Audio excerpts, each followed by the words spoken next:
like I saw a one-woman show once by a woman. Mm-hmm.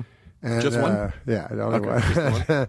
And she was like, well, my mother had breast cancer, and now I have breast cancer. And I'm like, well, it's everybody. Like, they think it's so special when everyone gets cancer and dies. Like, that's not great. What if we just ended the podcast? But it's almost like the height of narcissism to think that you're going to you're going to be so brave as to talk about it in person, right? Whereas all you're doing is just garnering sympathy for yourself. Well, I guess that's true. How is that brave? It seems cowardly to me. It seems much braver to me. Like, I remember Richard Farnsworth was an old character actor, and he did a David Lynch movie called The Straight Story, and riddled with cancer, his last movie, and very frail.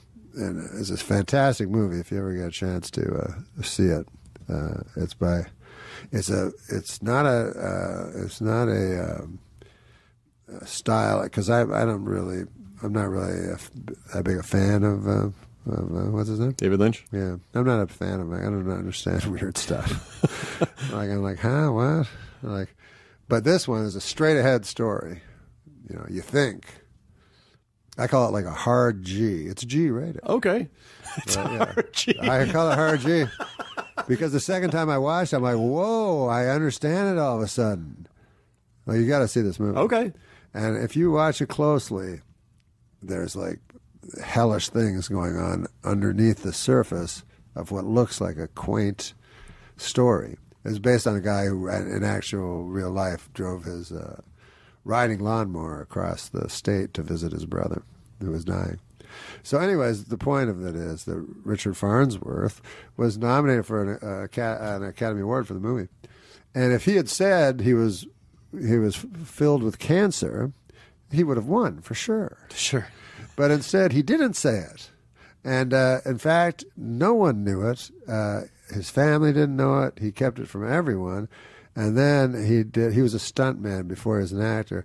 He did what they call a stuntman's death, which is you put a shotgun in your mouth and with your toe you pull the trigger and blow your head off. Oh my God. And so that to me is courageous. Like you're not being a burden to your family. They know nothing about it, and then you're gone. And then that's it. Yeah. And then toe in the shotgun. Yeah. And you write him. He wrote a nice letter to everybody, in the family, and said that he didn't want to. The reason he did it is he didn't want to cause people distress. So I thought, wow, how incredible! Like how many to just people go through it alone. Yeah. So you don't think go through it alone? You don't think you would write confessional? Like, do you? You didn't talk about any of the gambling stuff in your stand-up, did you? Was that stand-up? No, never.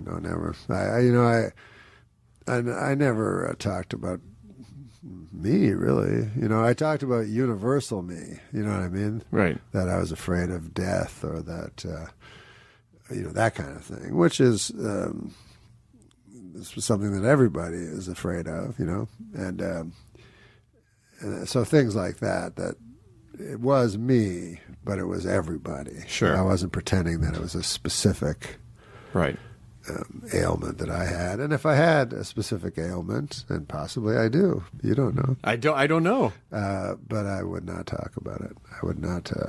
I hope that I would not discuss it, and just try to benefit monetarily from that. Going out again, am I out of my mind?